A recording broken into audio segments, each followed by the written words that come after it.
Alhamdulillah wassalatu wassalamu ala Rasulillah wa ala alihi wa ashabihi wa mawalah, ma ba'du.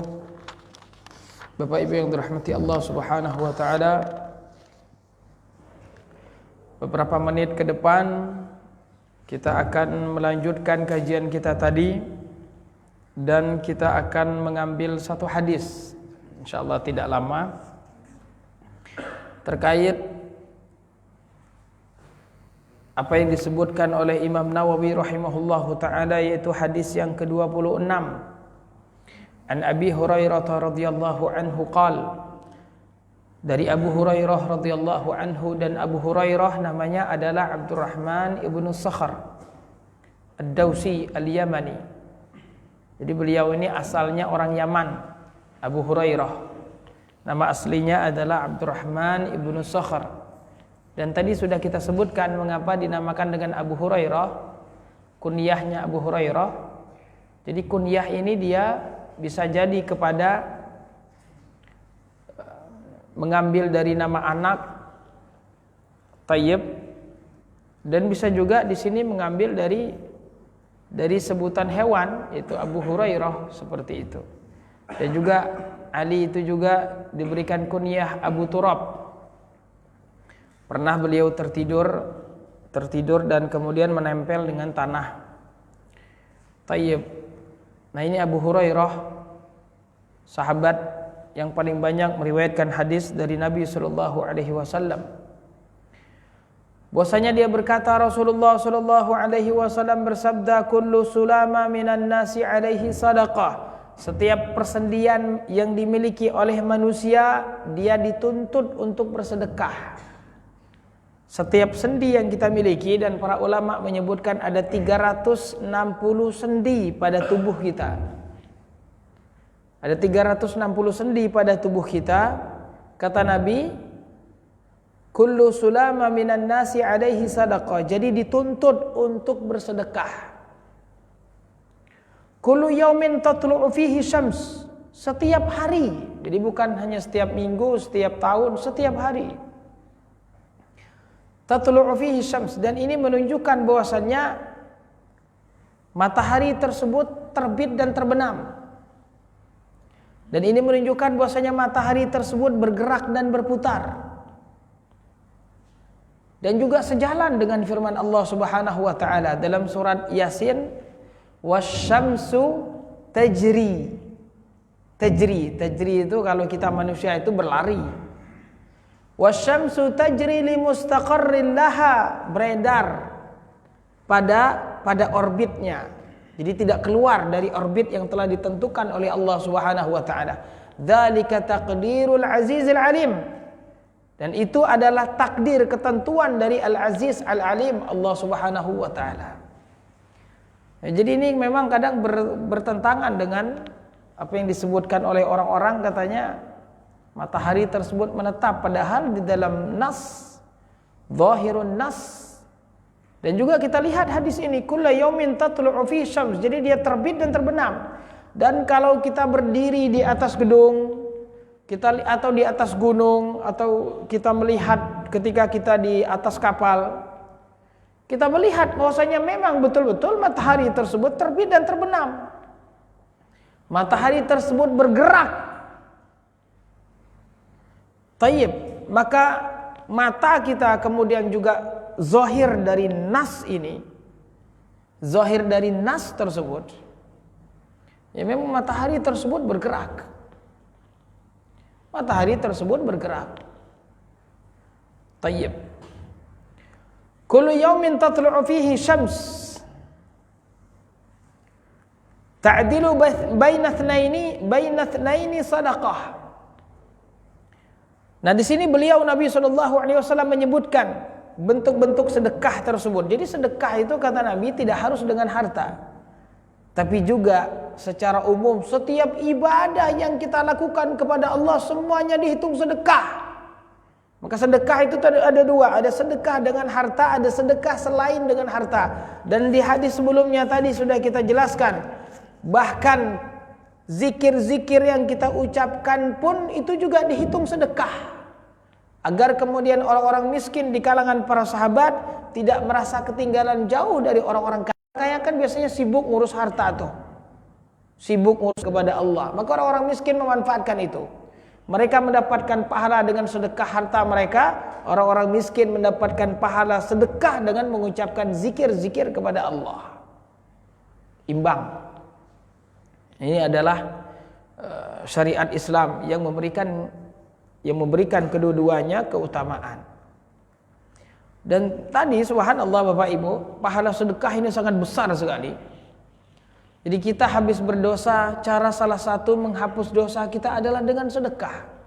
Kata Nabi, was-sadaqatu tudfi'ul khati'ata kama yudfi'ul ma'un nar. Sedekah itu akan menghapuskan dosa-dosa kita sebagaimana api yang dihapuskan dengan air. Dan kullu mri'in tahta dhilli sadaqatihi, kata Rasul, hatta yuqda bainan nas. Di akhirat nanti salah satu yang menaungi kita di padang mahsyar adalah sedekah kita. Kata Nabi, ittaqun nar walau bisyiqqi tamr. Takutlah kalian dengan neraka walau hanya dengan sedekah setengah dari kurma. Sahih. Kata Nabi, was-sadaqatu burhan. Dan sedekah itu adalah bukti kebenaran iman kita. Kita berikan sesuatu tidak mengharapkan wajah manusia. Innama nut'imukum liwajhillah, la nuridu minkum jazaa'a wala syukur. Sesungguhnya kami bukan untuk mengharapkan jaza, balasan darimu, dan juga bukan ungkapan terima kasih. Jadi kita kalau sedekah kemudian lupa orang mengucapkan terima kasih, kemudian kita masih nunggu nih mana terima kasihnya nih. Nah, kita tidak mengharapkan terima kasih, tidak mengharapkan pujian, tidak mengharapkan juga kemudian dibalas nanti. Semata-mata kita mengharapkan ridho Allah Subhanahu wa ta'ala. Dan Ibrahim ibnu Adham mengatakan, sebaik-baik orang kepada kita itu adalah pengemis, yang dia datang kepada kita, minta kepada kita untuk membawakan harta kita tersebut ke akhirat. Di akhirat diberikan lagi kepada kita harta tersebut. Bahkan ketika kita ikhlas kepada Allah, dilipat gandakan harta tersebut di sisi Allah Subhanahu wa ta'ala sampai 700 kali lipat sesuai dengan kehendak Allah. Jadi kita ibaratnya mau naik gunung, kemudian kita titip barang, mas, bawa barang saya, nanti di puncak gunung saya ambil lagi. Jasa gratis, ya, gratis ongkir, tapi barangnya kita ambil lagi utuh, bahkan lebih dari yang sebelumnya. Itulah hebatnya sedekah. Ketika orang akan meninggal, dia berdoa kepada Allah Subhanahu, berharap diberikan waktu sedikit saja untuk hidup agar dia kemudian fa'as-saddaqa wa akum minas salihin. Ya Allah, laula akhartani ila ajalin qarib, ya kasih saya waktu sedikit untuk mengucapkan kata sedekah atas harta saya yang saya tinggalkan nantinya. Maka kita kalau memiliki harta, jangan semuanya untuk ahli waris. Ya kecuali kalau harta kita sedikit misalnya. Tayyib. Karena kata Rasul, meninggalkan anak istri dalam keadaan tidak meminta-minta itu lebih meminta-minta. Tapi kalau harta kita alhamdulillah, maka jangan kemudian untuk semua ahli waris. Ada juga yang harus kita bawa untuk akhirat kita. Kita sudah cari susah payah, terus nggak ada yang kita bawa ke akhirat. Bagaimana cara bawanya ke akhirat? Ya kita sedekahkan, kita wakafkan di jalan Allah Subhanahu wa ta'ala. Kita ucapkan sebelum kita meninggal. Sebelum kita meninggal, kalau harta itu sudah jatuh di tangan istri kita, sudah jatuh di tangan suami, waris dapat warisan, sudah jatuh di tangan anak, wallahu a'lam, alhamdulillah kalau digunakan untuk di jalan Allah. Tapi kalau dia sudah lupa misalnya, iya kalau dia masih ingat, ini saya mau bersedekah atas nama ayah saya, boleh. Ini saya berdekah atas nama ibu saya, masih boleh. Itu pun kalau mereka masih ingat.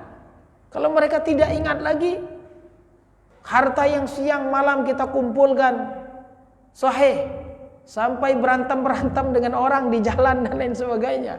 Kemudian kita nggak bawa apa-apa ke akhirat, sahih. Maka kita juga harus memikirkan diri kita. Harus memikirkan diri kita, bahkan kita sebelum berdoa kepada Allah sebelum kita berdoa kepada Allah untuk orang tua kita. Untuk orang tua kita. Kita berdoa untuk orang tua kita. Diperintahkan oleh Allah, Rabbighfirli. Diajarkan oleh Nabi Nuh alaihissalam. Tayyib. Diajarkan oleh para nabi-nabi terdahulu berdoa untuk kedua orang tua. Tapi sebelum kita berdoa untuk orang tua, kita berdoa dulu untuk diri kita sendiri. Rabbighfirli wali walidayya, ya Allah ampunilah dosaku ya Allah, kemudian dosa kedua orang tuaku. Ya betul, kita diperintahkan Allah untuk mohon ampun untuk kedua orang tua kita setiap sholat, tidak masalah. Setiap kali sholat, setiap kali sujud, tidak masalah. Tayyib, tapi juga jangan lupakan kita. Maka kita juga butuh pahala di akhirat nanti. Kita butuh untuk menebus dosa-dosa kita nanti di akhirat. Kita butuh untuk mengimbangi pahala kita di akhirat nanti, dan salah satunya dengan pahala sedekah sahih. Dan di sini Rasulullah SAW mengatakan bentuk-bentuk sedekah. Ta'dilu baina tsnaini sadaqah. Mendamaikan antara dua orang yang bertikai, sedekah. Saking seperti itunya kita. Jadi kita tidak ada duit, ini ada yang berantem nih. Ya udah kita coba bagaimana nih menolong mereka agar mereka damai, agar mereka akur kembali, agar mereka kemudian sama-sama ridho. Cuma kata para ulama, ini pada perkara yang tidak diketahui siapa yang benar, siapa yang salah. Tidak diketahui siapa di sini yang berhak siapa. Tapi kalau sudah diketahui yang berhak itu siapa, yang benar itu kita kalau damai. Ini si fulan ini dia punya hutang. Tayyib, punya hutang misalnya dengan si fulan. Terus ya udah damai aja gimana? Damai maksudnya apa? Damai ini kan haknya si fulan yang harus diberikan. Damai itu pada perkara yang memang belum jelas kebenarannya. Tapi kalau sudah jelas kebenarannya, hak sudah ditentukan siapa yang memang secara syariat yang berhak untuk mendapatkan uang tersebut misalnya, maka tidak boleh di sini kita berdamai. Ya kecuali kalau si fulan yang memiliki hak tadi dia sendiri yang menurunkan haknya, ya udah terserah antum kalau betul-betul ya udah. Tetapi juga kata para ulama, al-islah ini bidunil ikrah. Damai tapi bukan dengan terpaksa. Tidak boleh seseorang kemudian dipaksa untuk berdamai. Ada dua orang bertikai, damai enggak ya? Saya sambat kalau dua-duanya enggak damai. Tayyib, ini maksudnya apa? Tidak boleh kita memaksa kedua orang tersebut untuk berdamai padahal yang salah satunya berhak untuk mendapatkan misalnya harta tersebut. Tayyib, dan tidak boleh memaksa. Damai itu boleh, tapi dia akadnya adalah akad kebolehan, jawaz, yajuz. Artinya saya punya hak pada diri seseorang tersebut. Saya kerja pada dirinya dan belum diberikan upah. Tayyib. Ya memang secara hak saya boleh mengatakan ya udahlah. Saya enggak dikasih upah, saya minta di akhirat saja nanti. Tayyib. Artinya di dunia ini dia maafkan. Dia minta kepada Allah saja. Dan dia tidak menuntut nanti di akhirat. Ini tidak masalah, itu hak dia, berarti dia sedekah kepada orang tersebut. Tapi kalau terpaksa tidak boleh. Kalau terpaksa tidak boleh. Dan tidak boleh, haram kita memaksa seseorang untuk kemudian dia menurunkan haknya. Kalau dari hatinya sih silahkan. Tapi kalau kita paksa tidak boleh. Nah di sini ta'dilu baina tsnaini sadaqah, berbuat adil, menjembatani dua orang yang bertikai, dua orang yang bermusuhan, maka ini termasuk sedekah. Bahkan ada orang yang saking mau berbuat baik kepada manusia, bahkan dia relakan hartanya. Ya udah, antum enggak mau, ya udah, saya kasih dari kantong saya sendiri. Nah, yang seperti ini boleh diberikan uang zakat. Tapi dengan syarat ketika dia melakukan hal tersebut dia niat. Ya, dia niat kemudian akan mengambil dari uang zakat. Jadi bukan dari sesuatu yang dia sedekahkan. Nah, kalau sedekah selesai. Tapi kalau dia mengatakan ya udah, ini pakai uang saya dulu, nanti saya ngambil dari lembaga zakat. Nah, ini yang disebut dengan gharim. Orang yang untuk kemaslahatan orang lain, orang yang berhutang, kubu yang sedang bertikai. Nah, ini boleh dia mendapatkan zakat walaupun dia orang kaya. Walaupun dia orang kaya, dia boleh mendapatkan zakat. Tayyib. Kemudian kata Nabi SAW, wa tu'inur rajula fi dabbatihi fatahmilu lahu 'alaiha aw tarfa'u lahu 'alaiha mata'ahu shadaqah. Engkau menolong seseorang agar dia bisa naik kendaraannya, unta, himar, keledai, atau juga mungkin kendaraan motor, mobil. Aw tarfa'u lahu 'alaiha mata'ahu, atau kemudian kita membawakan barangnya. Kata Nabi SAW, itu juga sedekah. Sedekah dengan tenaga. Kita disuruh kerja bakti, kita diminta kerja bakti, membersihkan masjid, membersihkan lingkungan RT RW kita. Kita sedekahkan tenaga kita, itu sedekah di sisi Allah.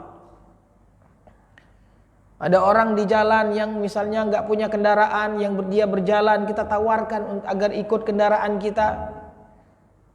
Tetapi kita juga harus tahu kira-kira ini orangnya kita kenal. Jangan nanti kemudian kita tayyib, ada orang mungkin berpura-pura misalnya. Berpura-pura tahu-taunya dia mau ngebegal misalnya. Maka kita tidak wajib di sini kalau kita dalam prasangka kita kira-kira dia ini orang ini kayaknya nggak aman. Maka kita nggak wajib untuk turun. Memaksakan diri kita, oh ini harus membantu ini dalam syariat. Tidak juga. Kalau kita melihat misalnya kira-kira ini mencurigakan atau ini kita khawatir, rasa khawatir misalnya, karena kata Nabi SAW, la darara wa la dirar. Sebagian ini hadisnya ini. Tetapi maknanya sahih. La darara wa la dirar. Kita tidak boleh mendatangkan kita ini membahayakan diri kita. Enggak boleh membahayakan diri kita dan juga tidak boleh membahayakan orang lain. Jadi kita enggak terpaksa. Tetapi kalau kita kenal dengan orangnya, kenal dengan keluarganya, maka kita di sini hendaklah kemudian membantu, apalagi kalau dia dalam keadaan butuh, meminta bantuan kepada kita dan khawatir nanti dia akan mendapatkan mudarat kalau tidak kita bantu. Bahkan di sini wajib kita hukumnya untuk membantu saudara kita tersebut. Nah, saudara kita udah kecapean di jalan, tayyib, yang dia kemudian tempat kita kosong, kemudian kita biarkan begitu saja, haram hukumnya bagi kita. Wal kalimatu thayyibatu shadaqah, dan kalimat yang baik itu juga sedekah. Baik yang sifatnya langsung kepada Allah seperti membaca Al-Qur'an, zikir, itu kalimatut thayyibah. Ada kitab yang ditulis oleh Ibnu Qayyim, Al-Kalimut Thayyib. Ucapan-ucapan yang baik itu zikir kepada Allah Subhanahu wa taala. Tayyib. Ada juga ucapan yang baik yang ditujukan untuk manusia. Kita berbuat malah kepada manusia, mengucapkan kata-kata yang baik. Assalamualaikum, waalaikumsalam, apa kabar, sehat. Menanyakan kabar saudara kita, membuat dia bahagia dan merasa diperhatikan dan lain sebagainya. Maka ini termasuk sedekah. Sahih. Bagaimana kesehatan antum? Mudah-mudahan antum sembuh, mudah-mudahan antum bisa bekerja lagi. Sedekah. Mudah jemaah sekalian dirahmati Allah untuk bersedekah. Wa bi kulli khutwatin tamshiha ila salati sadaqah, dan setiap langkah yang dia langkahkan ke masjid tempat dia salat itu juga sedekah. Sahih. Dan setiap langkah yang kita langkahkan ke masjid manfaatnya ada dua. Manfaat yang pertama adalah mengangkat derajat kita di sisi Allah, dan manfaat yang kedua adalah menghapuskan setiap dosa dari setiap langkah kita tersebut. Jadi besar sekali manfaat kita melangkahkan kaki ke masjid. Dan subhanallah, dalam ilmu kesehatan juga ternyata berjalan itu lebih sehat daripada bermotor. Sahih. Subhanallah, makanya ada ibadah tawaf, ada ibadah sa'i itu subhanallah. Ya, jadi kita dengan berjalan ini masya Allah. Saya pernah itu mendengar ada dokter bilang katanya masya Allah, dengan berjalan ini kita sudah membakar kalori-kalori yang, apalagi kita kadang jarang olahraga, maka berjalan kita ke masjid. Tayyib ya, kecuali ada hal-hal yang memang kita butuh. Wa tumitul adha 'ani tariqi sadaqah, dan membuang, menyingkirkan sesuatu yang mengganggu, yang menyakiti di jalan, itu juga sedekah. Dan kata Nabi SAW dalam hadis lain, wa imatatul adha 'ani tariqi sadaqah, dan menyingkirkan sesuatu yang mengganggu di jalan itu sedekah. Ya. Tayyib. Dan juga dalam hadis lain, al-imanu bid'un wa sab'una syu'bah, a'laha qawlu la ilaha illallah wa adnaha imatatul adha 'anit tariq. Sahih. Wa adnahu imatatul adha 'anit tariq. Cabang iman yang paling ringan itu adalah kita menyingkirkan sesuatu yang mengganggu di jalan. Nah, ini kadang banyak Bapak Ibu yang dirahmati Allah kesempatan, dan kadang kita lalui begitu saja. Kita lewat di jalan besar, jalan kecil, ada batu. Kita lewat begitu saja. Padahal kita tahu ini batu ini pasti mengganggu. Mengganggu batu ini. Apalagi kalau ada orang yang ngebut jalan nanti. Khawatir dia terjatuh. Jamaah sekalian, setiap orang yang lewat dari jalan itu yang sudah kita bersihkan batunya, sebegitu juga kita akan mendapatkan pahala besar sekali.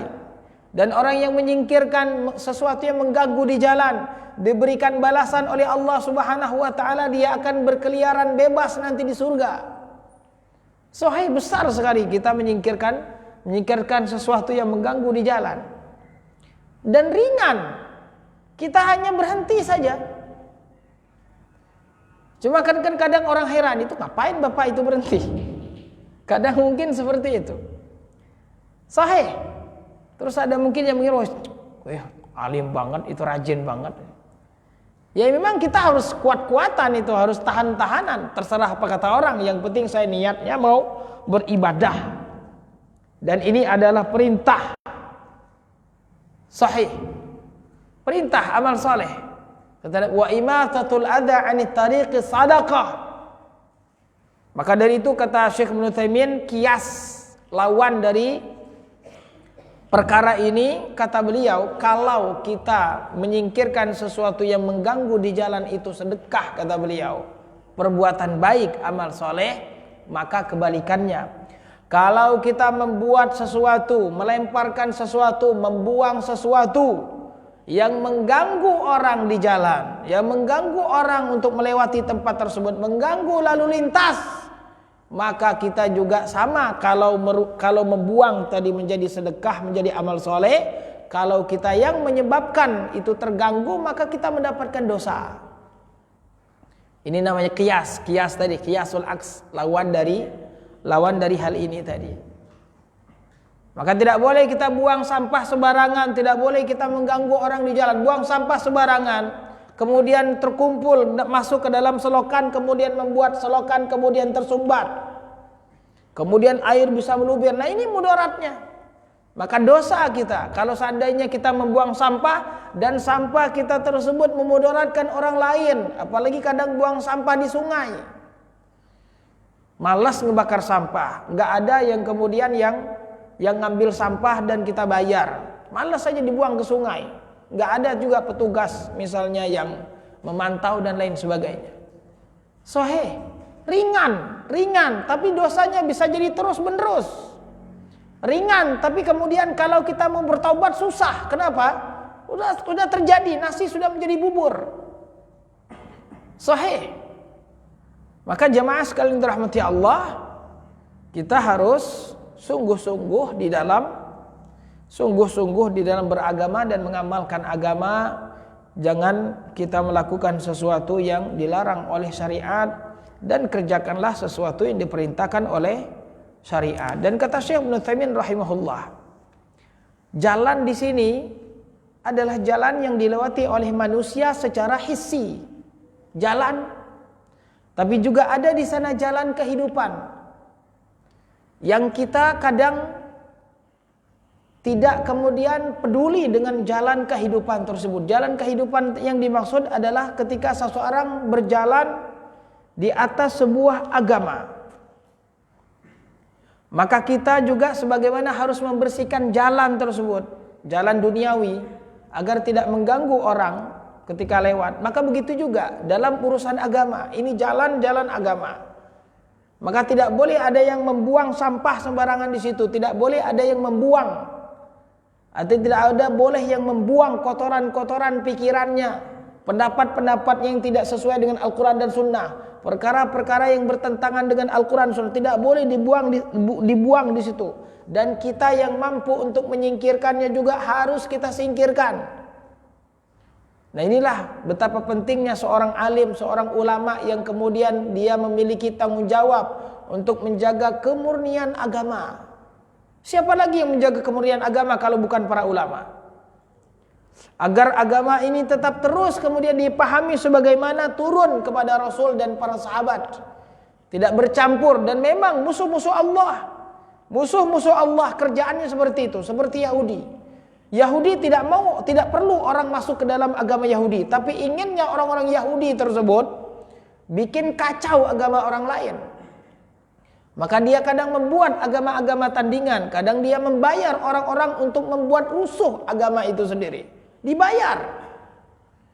Suruh buat kelompok ini, suruh buat tarekat ini, bikin kacau ini supaya umat Islam kacau, sibuk dengan diri mereka sendiri, sibuk dengan membantah si fulan dan si fulan. Ya harus dibantah, kalau enggak dibantah ini kacau orang ini. Tapi itu memang kerjaan Yahudi. Taib, ya bagaimanapun kita harus bagi-bagi tugas. Sahih, bagi-bagi tugas para ulama membersihkan jalan agar kaum muslimin yang lewat aman, agar kaum muslimin yang lewat enak sampai kepada tujuannya, yaitu ridho Allah Subhanahu wa taala.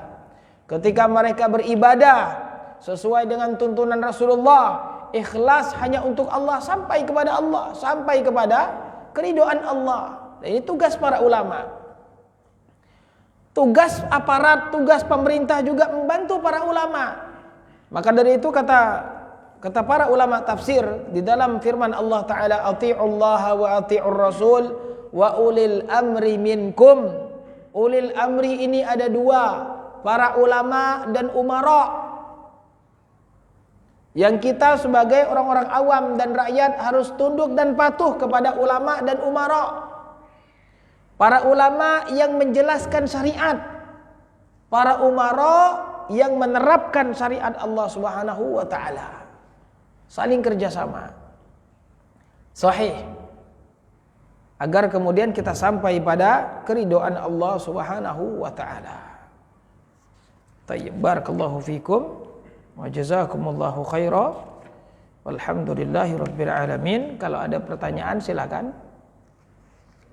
Waalaikumsalam. Untuk masalah sedekah itu kan ada jelaskan bahwasanya sedekah untuk orang yang meninggal di atas namakan untuk yang meninggal itu kan dibolehkan. Apakah pahalanya juga itu sama, misalkan untuk sebulan itu, apakah yang sedekah itu juga dapat pahala juga sama seperti yang atas nama yang tadi itu? Baik, bismillah. Dulu saya masih ingat kata guru saya dulu. Dan memang dalam nas-nas Al-Quran dan Sunnah juga demikian. Ada dua para ulama yang sepakat. Para ulama sepakat sesuatu yang sampai kepada mayit. Sesuatu yang sampai kepada mayit, ada dua yang para ulama sepakat. Kan ada yang tidak sepakat tuh terkait mengirimkan bacaan Al-Quran kepada yang sudah meninggal. Para ulama berbeda pendapat di situ. Ini memang perbedaan para ulama. Sampai apa tidak? Imam Syafi'i mengatakan tidak sampai, sebagaimana disebutkan dalam tafsir Ibnu Katsir dalam firman Allah Ta'ala, wa allaisa lil insani illa ma sa'a. Imam Syafi'i tidak sampai.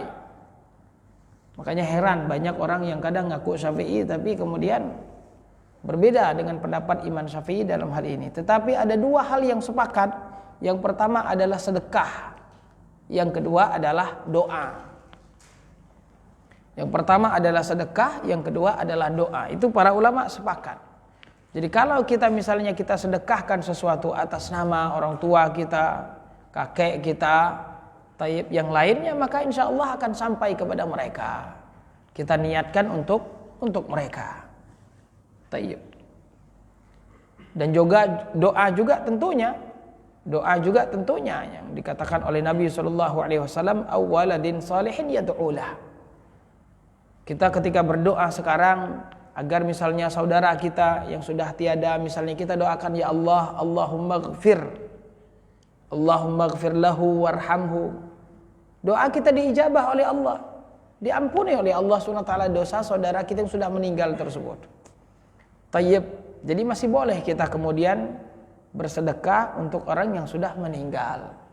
Boleh kita bersedekah untuk orang yang sudah meninggal. Tayyib. Barakallahu fikum. Untuk yang pahalanya tadi itu, apakah yang mensedekahkan tadi juga dapat sama seperti yang atas nama yang tadi itu? Pahalanya apa? Pahalanya. Untuk khusus yang atas namanya sekolah itu atau yang bayarin juga itu dapat juga gimana? Wah, itu nggak tahu. Tayyib. Apakah dia dapat pahala juga? Kalau pahala berbuat baik sih wallahu alam, pahala berbuat baik, karena itu kan perbuatan baik tuh. Tapi apakah dia mendapatkan pahala juga dari yang seperti yang didapatkan untuk orang yang dia niatkan tersebut, wallahu alam.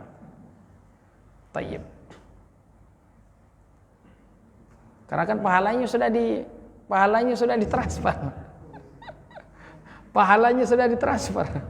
Coba wallahu alam, bisa jadi keluasan Allah Subhanahu wa taala dia juga mendapatkan pahala. Tapi bisa juga wallahu alam, saya enggak tahu, mungkin ada para ulama yang menjelaskan hal itu. Barakallahu fikum.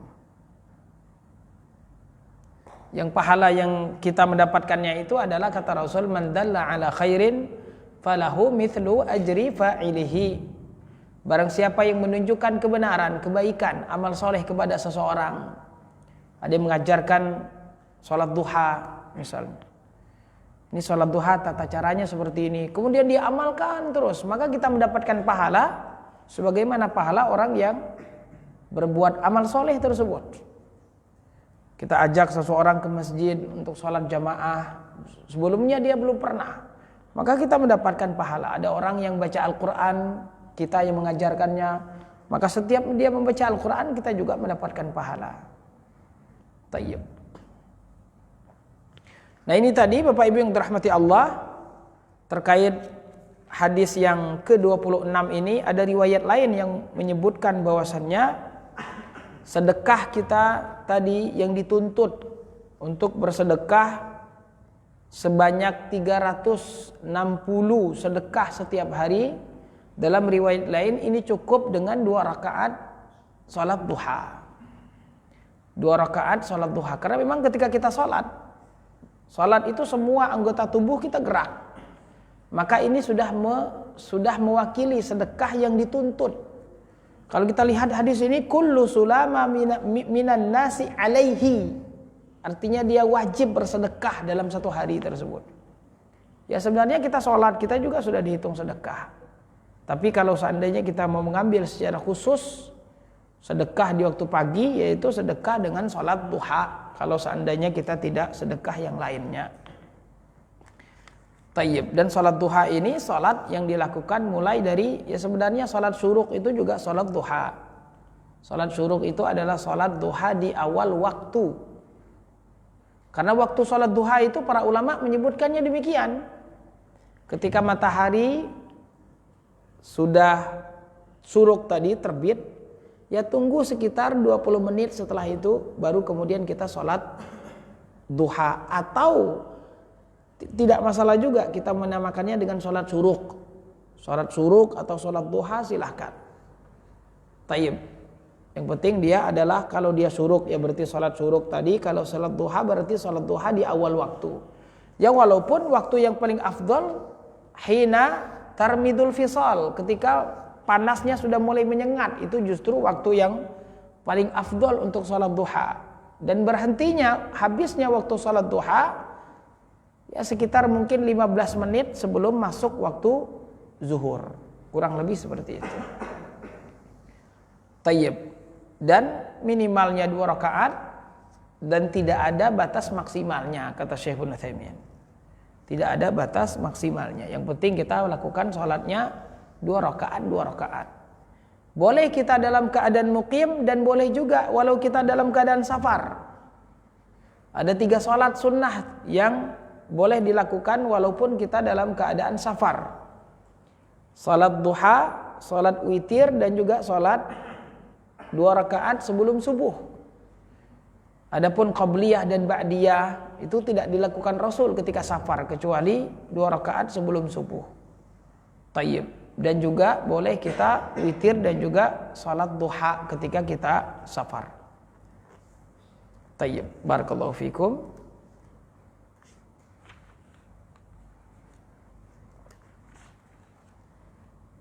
Baik, ada pertanyaan jamaah?